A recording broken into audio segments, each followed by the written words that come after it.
A autópsia da profecia. Perguntas e respostas com Scott Clark, Apocalipse 12 e o Filho Varão Revelado. Em meu último vídeo, Autópsia da Profecia, você pode assistir aqui, eu fiz uma atualização sobre o sinal de Apocalipse 12, o que eu estava estudando e o que eu acho que é. Isso é algo que eu tenho estudado por anos desde que eu o encontrei em um programa de astronomia em 2011. Eu fiz muitos vídeos sobre isso e está chegando perto e eu vou fazer mais vídeos. Se você gostaria de saber mais, se você gostaria de saber o que eu continuo aprendendo, então se inscreva no canal. Foi me dado um artigo para ler recentemente por alguém que postou no Facebook para eu dar uma olhada. Então eu fiz isso. E me levou a alguns entendimentos sobre a língua grega. E essa história sobre a mulher, o dragão e a criança que eu não vi antes,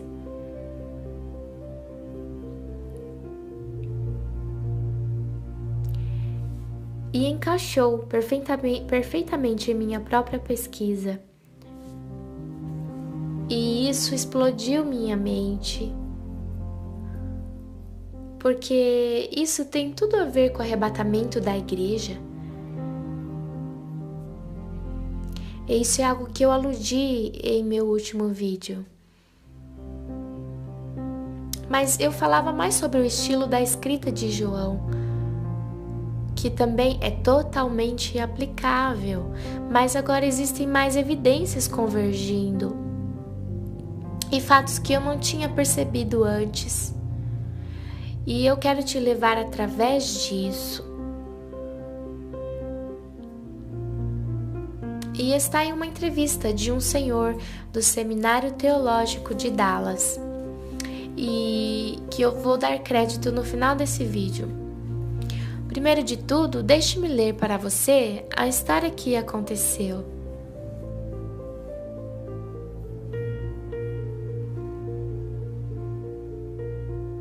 Essas profecias que são simbolismos que acontecem no período da tribulação, isso é um sinal da tribulação, mas também um sinal do arrebatamento. Deixe-me começar com Apocalipse 12, verso 1, que diz: viu-se grande sinal no Chamaim, isso é, o céu. Uma mulher vestida do sol, com a lua debaixo dos pés, e uma coroa de 12 estrelas na cabeça, que, achando-se grávida, grita com as dores de parto, sofrendo tormentos para dar à luz. Isso é o que eu tenho mostrado por anos sobre esse sinal no céu, que eu encontrei em 2017 e acontece na Festa das Trombetas em 23 de setembro de 2017. Eu fiz muitas imagens sobre isso e na verdade está por toda a internet agora e muita gente boa fazendo pesquisas sobre isso, e isso vai ser grandioso. Isso vai ser grandioso. Mas depois do verso 2, João entra em um outro sinal. Ele diz: viu-se também outro sinal no céu, e eis um dragão grande, vermelho, com 7 cabeças, 10 chifres, e nas cabeças 7 diademas. A sua cauda arrastava a terça parte das estrelas do céu, aos quais lançou por terra, e o dragão se deteve em frente da mulher que estava para dar à luz, a fim de lhe devorar o filho quando nascesse. E então no verso 5 ele volta de novo para a mulher e a criança. Ele diz: nasceu-lhe, pois, um filho varão, que há de reger todas as nações com cetro de ferro, e o seu filho foi arrebatado para Deus até o seu trono. Nós iremos para o resto disso e um pouco aqui.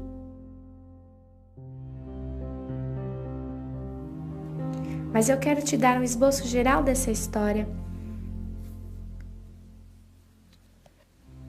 Porque está chegando.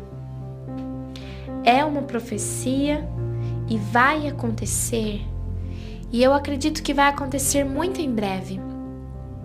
Eu não marco datas, mas eu te digo que as pesquisas que eu tenho feito, quase todas têm prendido a isso. Mas eu não vou dizer, eu vou deixar você assumir. Porque eu não sou um marcador de datas. Vamos entrar nisso, vamos entrar nesses sinais novamente. E vamos dar uma olhada em algumas coisas que não percebemos. Porque somente lemos em português. Lembre-se, sua versão em português é apenas uma tradução. E toda tradução em inglês tem seus problemas. Vamos ao original. E vamos ver o que João realmente quis dizer. Os primeiros a advogarem sobre o arrebatamento pré-tribulação apontam para Apocalipse 12:5 como decisiva evidência exegética para o arrebatamento pré-tribulação da igreja. O problema é que isso é uma visão simbólica e precisa ser cuidadosamente interpretada. E as questões de interpretação são um pouco complicadas e requerem um conhecimento do grego original. E é o que vamos fazer, vamos olhar as palavras. Consistência nos simbolismos é a chave. A mulher representa uma entidade corporal, Israel. O dragão representa uma entidade corporal, que é o sistema mundial controlado por Satanás, e o filho varão é o corpo de Cristo, que também representa uma entidade corporal. E isso é algo que eu não tinha visto antes. Yeshua não pode ser esse filho varão em Apocalipse 12, porque ele nasceu muito antes de Apocalipse. Significa então que essas profecias ainda não tinham sido cumpridas no tempo em que foram reveladas a João, e o filho varão não havia nascido. No tempo ou antes do tempo de Apocalipse dessa profecia de João. Vamos olhar Isaías. Uma alusão de Isaías 66, 7 e 8, o uso de um aditivo neutro arsen, que é masculino, é modificado agora quando o filho é ruios, que significa filho maduro. E a imagem de Israel dando à luz leva cuidadosamente os leitores para Isaías 66, 7 e 8, quando lemos na Septuaginta, a versão grega do Velho Testamento, que diz: antes que estivesse de parto, é Israel partando. Esse é o tempo da tribulação, o tempo da angústia de Jacó. O período da tribulação. Antes da mulher, Israel, estivesse de parto, deu à luz. Antes que lhe viessem as dores, antes da tribulação, nasceu-lhe menino, a palavra é arsen.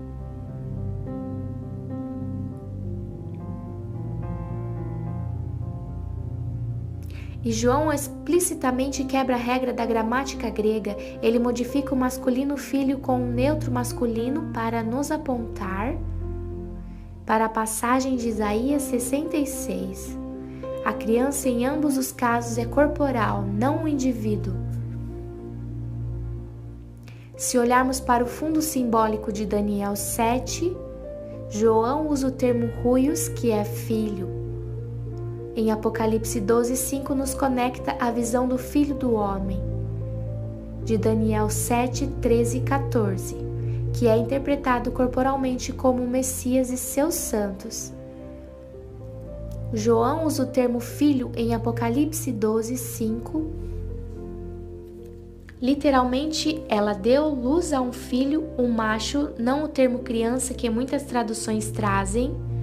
Muitas pessoas não entendem que o Filho do Homem, em Daniel 7, é interpretado por um anjo corporalmente.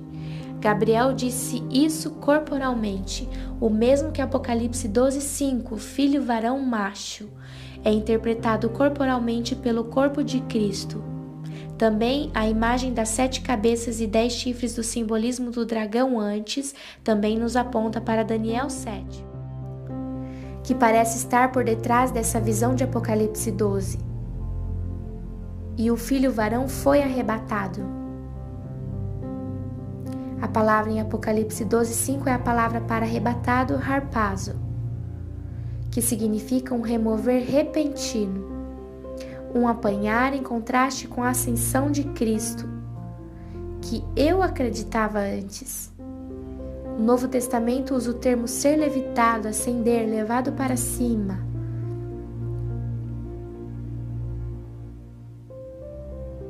Esse é um termo neutro usado para remover algo de um lugar a outro. Em Apocalipse 12:5 tem um filho varão repentinamente retirado do dragão que quer devorar esse filho. A ascensão de Cristo foi gradual. Em Atos, não repentina. Também Apocalipse 12:5 está no contexto de um resgate da ameaça do dragão. A palavra arrebatamento, harpazo, é apropriadamente usada no Novo Testamento para resgate, e na ascensão ao céu, Cristo não estava sendo resgatado, mas ele ascendeu vitoriosamente, não havia perigo do diabo ou de alguém. O termo arrebatamento, harpazo, nunca foi usado para a ascensão de Cristo ao céu. Então uso o harpazo em um contexto de resgate, como em Apocalipse 12:5. É completamente inapropriado para descrever a ascensão de Cristo, mas é completamente apropriado para descrever o arrebatamento da igreja, como o resgate de Satanás emergindo para destruir a igreja, quando se aproximam os tempos finais. Existem aplicações corporais. Em Salmos 2:9, Apocalipse 2:26-27, também 12:5 e 19:14-15. Então vamos a eles. Então, em Salmos 2:9, Yahvé diz a Yeshua: você as quebrarás, falando das nações. Com vara de ferro você os despedaçarás com um vaso de oleiro. Em Apocalipse 2:26-27, diz: Yeshua estende essa promessa à igreja, ao corpo de Cristo. Ao vencedor que guardar até ao fim as minhas obras, eu lhe darei autoridade sobre as nações. E com cetro de ferro as regerá e as reduzirá a pedaços como se fossem objetos de barro, assim como também eu recebi de meu Pai.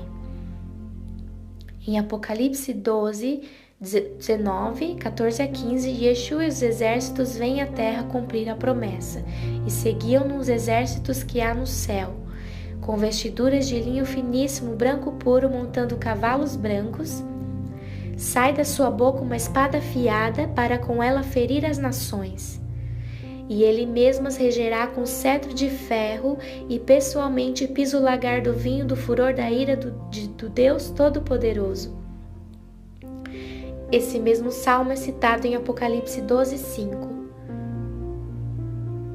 E se aplica ao filho varão. Assim, o filho varão, feito união de Cristo com o seu corpo, o corpo de Cristo, a igreja, é a mais consistente aplicação à promessa do Salmo 2:9, estendendo ambos para Cristo e a igreja. A conclusão é essa: não existe boa exegética razão para rejeitar o filho varão, representando a igreja em união com Cristo. A comum identificação que o filho varão é Cristo sozinho não conta com evidências exegéticas, ignorando a imagem formada em Isaías 66. Na verdade, contraditando o significado básico de harpazo. A identificação do filho varão como a igreja em união com Cristo incorpora todas as evidências. Portanto, a melhor interpretação de Apocalipse 12:5 é o arrebatamento da igreja descrito em 1 Tessalonicenses 4:17. Tendo identificado o filho varão como o corpo de Cristo e seu apanhar é o arrebatamento, a outra questão que temos que responder é se essa visão representa o arrebatamento pré-tribulação, depois do filho varão ser arrebatado em Apocalipse 12:5. Nos é dito que acontece uma guerra no céu, Miguel, o arcanjo e seu exército, não a igreja, luta com o dragão, e ele é jogado na terra em 12:7-9. Lembre que o arcanjo também é associado ao arrebatamento da igreja, em 1 Tessalonicenses 4:16. Essa guerra leva algum tempo. Daniel 10:13 revela isso a nós. Na verdade, quando o diabo é jogado para a terra, existe uma canção de vitória no céu. Leia capítulo 12, de 10 a 12, lendo isso, vendo que a igreja é arrebatada antes da tribulação. Essa canção faz todo sentido, não faz? Depois do diabo ser lançado à terra por Miguel, ele se volta para atacar Israel. E o fiel remanescente de Israel que vem da mulher, Apocalipse 12:13 diz: quando, pois, o dragão se viu atirado para a terra, perseguiu a mulher que dera à luz a um filho varão. Ele persegue Israel de onde a igreja veio. 14. E foram dadas à mulher as 2 asas de grande águia, para que voasse até o deserto. Aí é onde é sustentada, tal. São 3 anos e meio, aí vocês leem aí esse versículo.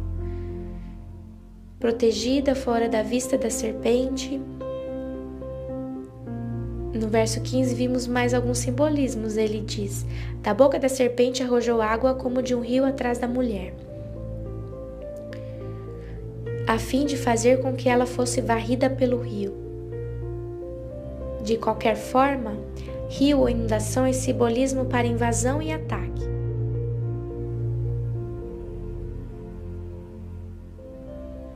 Isso são exércitos militares. Isso que significa água vindo da boca da serpente. No 16 diz: a terra, porém, socorreu a mulher. E a terra abriu a boca e engoliu o rio que o dragão tinha arrojado de sua boca. Isso significa que essa invasão foi fracassada. 17. Irou-se o dragão contra a mulher, Israel, e foi pelejar com o remanescente da sua descendência, os que guardam os mandamentos de Deus e têm o testemunho de Jesus, o Messias. Quem são esses? Quem é o remanescente? São aqueles que possuem testemunho de Jesus, o Messias. Essas são as pessoas que vieram a ser salvas no período da tribulação. A palavra remanescente significa um pequeno resto de quantidade de algo. Isso significa que existe uma pequena quantidade de crentes na terra.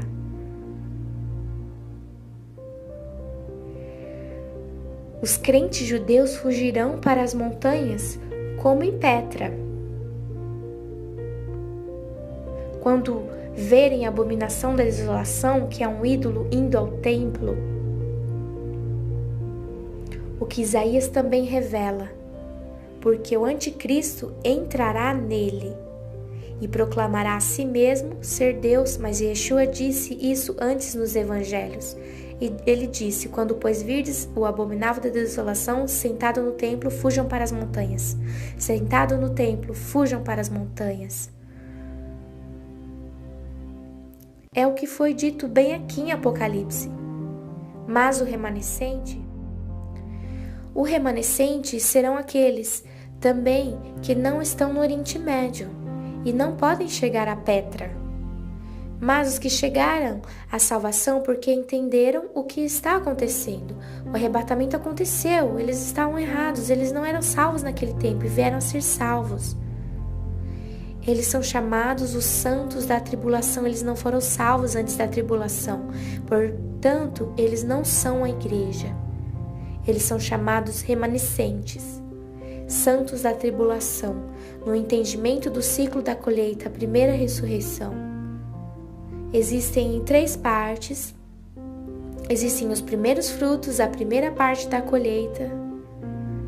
Então, o resto da colheita, para ser colhida, leva um pouco de tempo.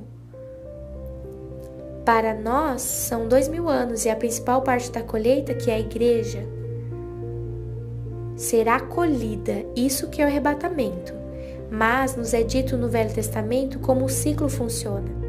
Você tem que deixar os cantos para os pobres. São chamadas de espigas caídas. Esse é o remanescente. Remanescentes, espigas caídas, deixados para trás.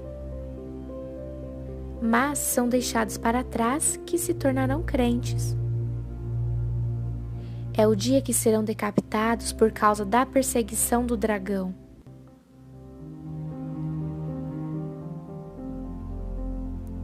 Resumindo, o arrebatamento do filho varão, que é a igreja, o corpo de Cristo, resultando numa guerra no céu, e ambos acontecem no início dos 7 anos de tribulação, a guerra no céu e o expulsar Satanás para a terra. Seguido por uma invasão terrestre na tentativa de atacar Israel. Acontece nos primeiros 3 anos e meio. O voo da mulher acontece depois da abominação da desolação, que é no meio, e o reino da besta acontecerá na segunda parte da tribulação. Portanto, o arrebatamento do filho varão, a igreja, o arrebatamento acontece antes da tribulação.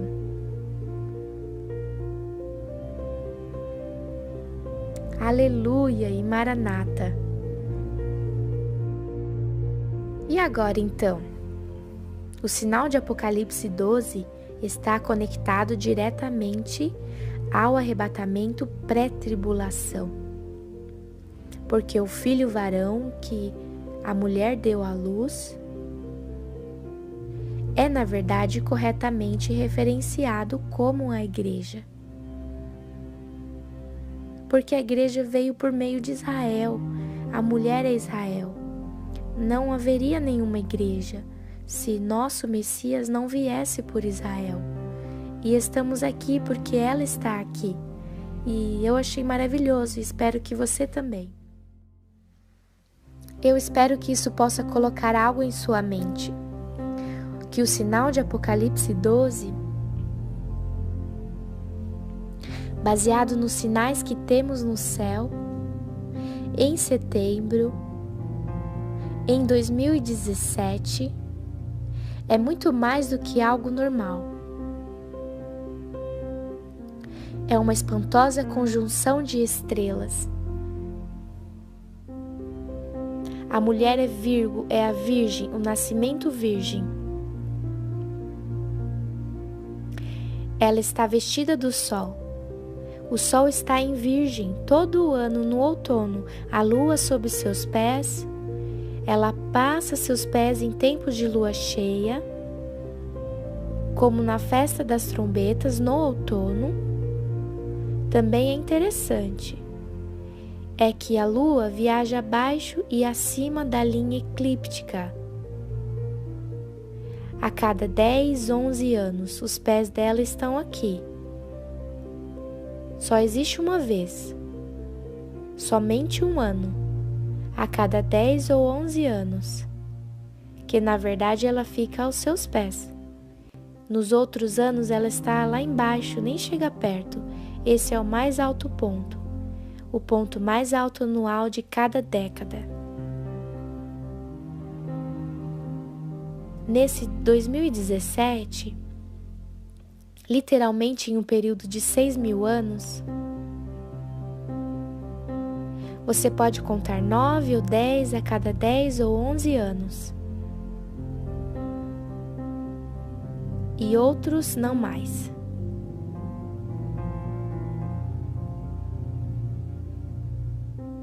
Exceto esse ano, o ano que vem. Então a mulher vestida do sol com a lua aos seus pés, ela tem 12 estrelas na sua cabeça.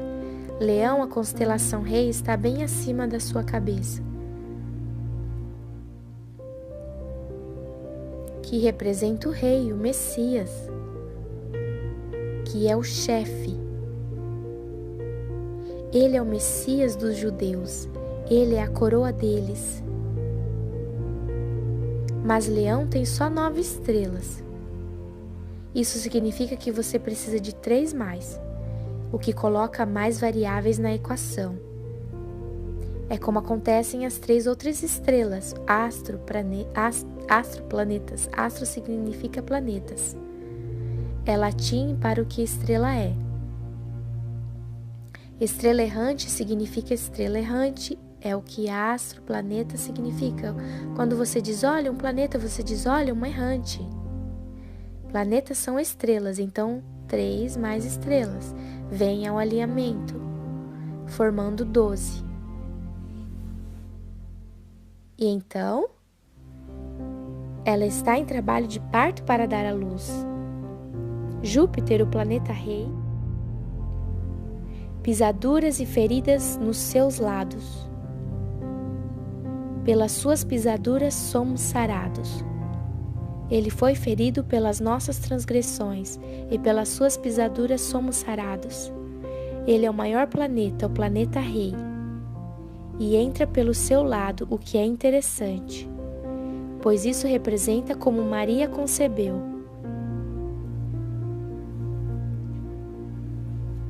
Da mesma maneira como Eva foi concebida de Adão, de uma costela do seu lado. E então, 9, somente pequeno 9 meses, 42 semanas, o que é um período de gestação longo, bem antes de dar à luz. Júpiter entra em um movimento retrógrado dentro da mulher e sai entre as pernas dela, e observe isso que na linha eclíptica que ela está. Ela não está em pé, ela não está com a cabeça levantada, ela está deitada com as pernas levantadas para o ar, como uma mulher dando à luz. E o planeta rei,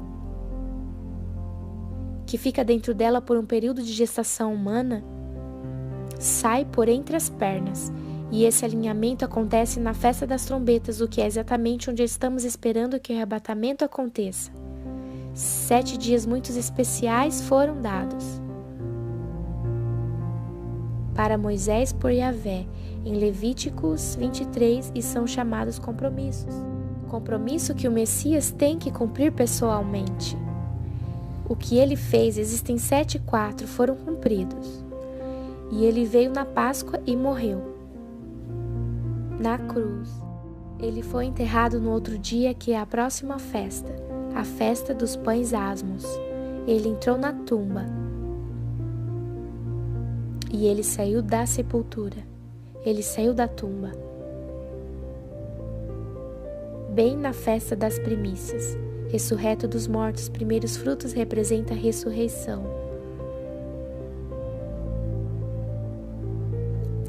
E 40 dias depois a igreja nasceu em Pentecostes. Ele nos enviou a Ruach HaKodesh, seu Espírito Santo, cumprido.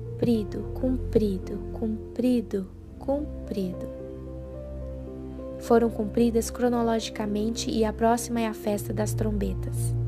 E a festa das trombetas tem todas as correlações que precisamos, que sabemos que será o arrebatamento. Paulo escreveu isso, dizendo que o arrebatamento acontecerá no que chamamos de a última trombeta. O que acontece ser, como você pode encontrar em enciclopédias judaicas, que a Tequiá, não sei o que lá, a última Tequiá significa trombeta.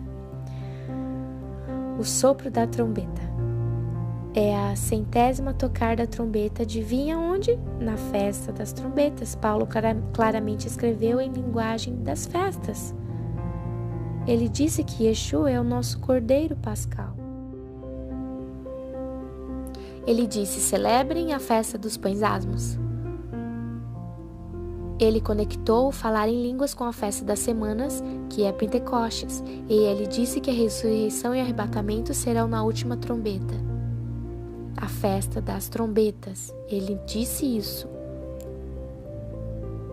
Na mesma carta que ele revelou o arrebatamento para a igreja em Coríntios. 1 Coríntios. Ele falou a eles usando a língua das festas.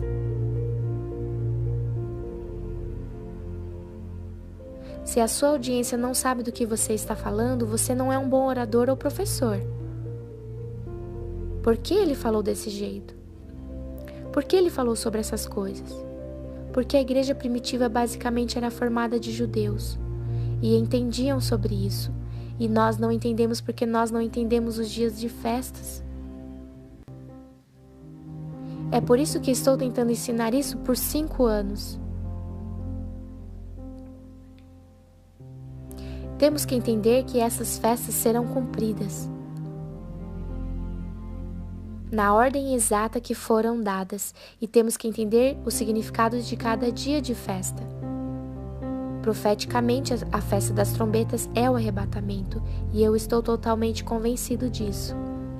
Então acontece que em 2017 esse maravilhoso sinal ocorrerá na festa das trombetas. Paulo também escreveu que o arrebatamento acontecerá em um abrir e fechar de olhos. No judaísmo, o abrir e fechar dos olhos é a hora que depois do pôr do sol vai ficando escuro, escuro, escuro. E eles dizem que o momento da noite começar no abrir e fechar dos olhos depois do pôr do sol. Isso que Paulo escreveu? Provavelmente. Festa das trombetas no pôr do sol. O arrebatamento irá acontecer, porque é nessa hora que o dia começa, é quando as coisas se fazem novas. Eu não digo que o arrebatamento irá acontecer em 2017 na festa das trombetas. E eu quero sempre ser cuidadoso por não dizer isso. Mas minha pesquisa e pesquisa de outras pessoas, agora combinada, contam uma maravilhosa história. E pinta-nos uma maravilhosa pintura. E é isso que eu quis compartilhar com vocês. Espero que você seja salvo. Espero que você tenha colocado sua fé em Yeshua, Messias, Jesus Cristo. Romanos 10, 9 a 10 lhe dá as ferramentas para fazer isso, com o seu coração. E eu espero ver você lá quando acontecer.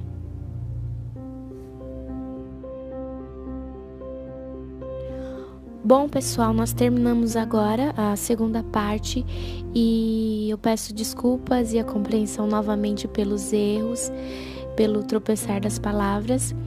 Eu espero ter ajudado vocês de alguma forma e logo estarei publicando a terceira parte desse estudo, tá bom? Um grande abraço para vocês, Deus abençoe.